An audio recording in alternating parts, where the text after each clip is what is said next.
আসসালামু আলাইকুম। এটিএন বাংলা সংবাদে সবাইকে স্বাগত জানাচ্ছি আমি অনামিকা হাসান পুনম। চাকরিতে পুনর্বহালের দাবিতে ৬ দিন বিরতি দিয়ে আবারও সচিবালয়ের সামনে অবস্থান নিয়েছেন পুলিশের ৪০তম ব্যাচের বাদ পড়া ৩২১ জন এসআই প্রার্থী। সকালে সচিবালয়ের ২ নম্বর গেটের সামনে অবস্থান নেন তারা। তাদের অভিযোগ, সারদায় ১ বছর ট্রেনিং করার পর বিভিন্ন থানায় তাদের পোস্টিং দেওয়ার কথা ছিল, কিন্তু তা না করে শৃঙ্খলা ভঙ্গের অজুহাত দেখিয়ে ধাপে ধাপে তাদের বাদ দেয়া হয়। এমন বাস্তবতায় আবারও পুনর্বহালের দাবি জানিয়েছেন তারা। এর আগে গত ৬ জানুয়ারি তাদের চাকরিতে পুনর্বহালের ব্যাপারে আশ্বস্ত করেছিলেন স্বরাষ্ট্র মন্ত্রণালয়ের সিনিয়র সচিব নাসিমুল গনি। রাজশাহীর বেলপুকুরে ট্রেন লাইনচ্যুত হয়ে প্রায় ৩ ঘণ্টা বন্ধ থাকার পর সারা দেশের সাথে জেলার রেল যোগাযোগ স্বাভাবিক হয়েছে। সকাল ১০টার দিকে আবারও রাজশাহী রুটে ট্রেন চলাচল শুরু হয়েছে। এর আগে সকাল ৭টার দিকে রাজশাহী চিলাহাটি চলাচলকারী আন্তনগর তিতুমির এক্সপ্রেস ট্রেন লাইনচ্যুত হয়। এতে রাজশাহীর সঙ্গে সারা দেশের রেল যোগাযোগ বন্ধ হয়ে যায়। রাজশাহী রেলওয়ে স্টেশন ম্যানেজার জানান, রাজশাহী থেকে ছেড়ে আসার কিছুক্ষণ পর বেলপুকুর নামক স্থানে একটি আন্তনগর ট্রেন লাইনচ্যুত হয়। একটি বগির ২টি চাকা লাইনের বাইরে চলে যায়। পরে উদ্ধারকারী ট্রেন এসে লাইনচ্যুত তিতুমির এক্সপ্রেস ট্রেনটি উদ্ধার করে।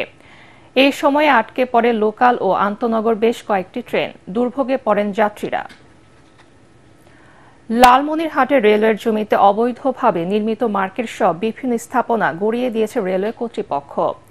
আওয়ামী লীগ সরকারের প্রভাবশালী নেতার গড়ে তোলা এসব স্থাপনা উচ্ছেদকে স্বাগত জানিয়েছে এলাকাবাসী।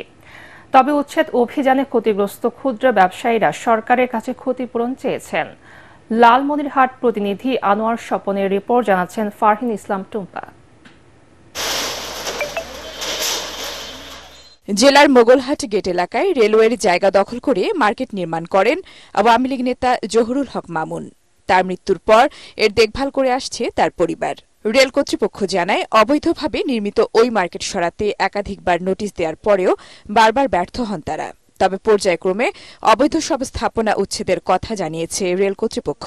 10 তারিখ পর্যন্ত সময় দেওয়া হচ্ছে, 10 ডিসেম্বরের মধ্যে স্থাপনাগুলো সরাই নিতে হবে। এর আলোকে আমরা এই উচ্ছেদ করতেছি এবং এটা কন্টিনিউ চলবে। দীর্ঘদিন পর সরকারি জমি দখলমুক্ত করতে পারায় রেলওয়ে কর্তৃপক্ষকে সাধুবাদ জানিয়েছে বৈষম্য বিরোধী ছাত্র আন্দোলনে অংশ নেওয়া শিক্ষার্থীরা। রেল কর্তৃপক্ষ এগুলো পরিণত করে আমাদের সফলতা দেখতে যাচ্ছি, আমরা আমাদের দেশকে নতুনভাবে সাজাতে দেখতে যাচ্ছি। এদিকে উচ্ছেদ অভিযানে ক্ষতিগ্রস্ত ক্ষুদ্র ও ফুটপাতের ব্যবসায়ীরা বলছেন, অভিযানের আগে মালামাল সরাতে পর্যাপ্ত সময় পাননি তারা। তাদের দাবি, এসব জায়গা লিজ বা যথাযথ আইনি প্রক্রিয়ার মাধ্যমে ব্যবহারের সুযোগ করে দিলে তারা আর্থিক ক্ষতি পুষিয়ে নিতে পারবেন। একই সাথে লাভবান হবে সরকার। আজকে আমাদের ক্ষতিপূরণের দাবি কে দিবে, কে বা কি করবে? আমরা অনাহারে দিন কাটাচ্ছি, বুঝলেন নাকি? আমাদের যে ক্ষুদ্র ফল ব্যবসা করি এর মধ্যে থেকে আমাদের জীবিকা নির্বাহ। আমাদের দীর্ঘস্থায়ী একটা পুনর্বাসন এবং লিজ দিলে সরকারও টাকা পাচ্ছে, আমরাও বেঁচে যাচ্ছি। অতএব ঊর্ধ্বতন কর্তৃপক্ষের কাছে আমাদের আবেদন, নেক্সটে যাতে আর কোনো এই না ভাঙে। এ অভিযানে প্রায় 50 শতক রেলের জায়গা উদ্ধার করেছে কর্তৃপক্ষ। Bureau report, ATN Bangla. আন্তর্জাতিক সান্তা আনা নামের ঝড়ো বাতাসের কারণে যুক্তরাষ্ট্রের লস অ্যাঞ্জেলেসে ভয়াবহ দাবানল আরও বৃহৎ এলাকায় ছড়িয়ে পড়ছে। আগামীকাল নাগাদ এই বাতাসের গতি আবারও বাড়তে পারে বলে পূর্বাভাস দিয়েছে দেশটির ন্যাশনাল ওয়েদার সার্ভিস।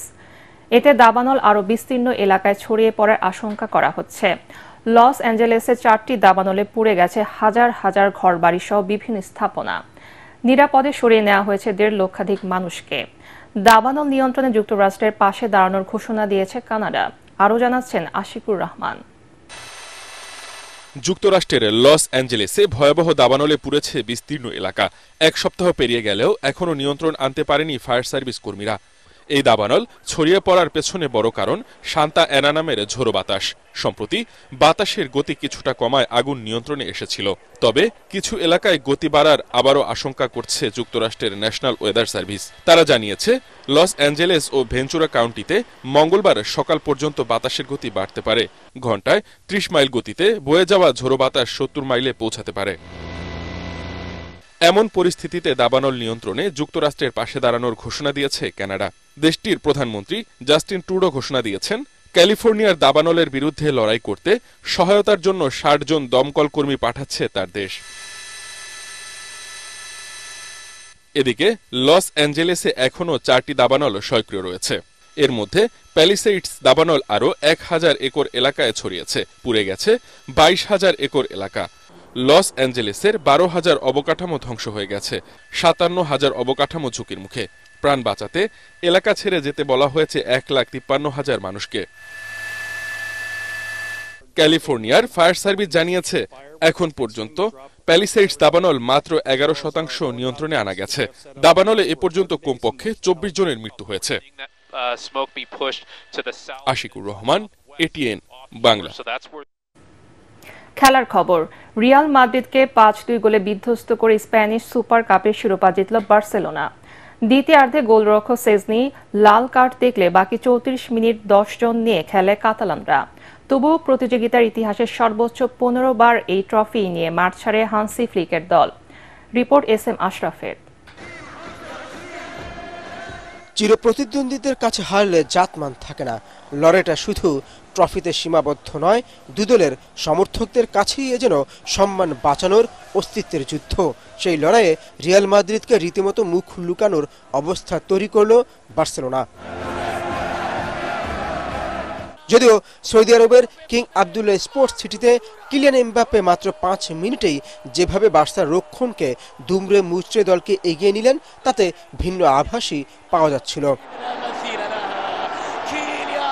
তবে লামিন ইয়ামাল স্মরণ করিয়ে দিলেন কেন তাকে ভবিষ্যতের মহাতারকা ভাবা হয়। 22 মিনিটে খেলা সমতায় 1-1। এর পরের কাব্যটা শুধুই বার্সেলোনা লিখে গেল।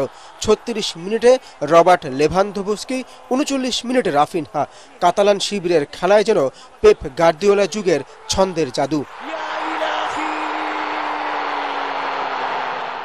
প্রথমার্ধের ইনজুরি সময়ে আলেজান্দ্রো বালদের দৃঢ়তায় রিয়ালের জালে বার্সার গোল সংখ্যা 1 হালি।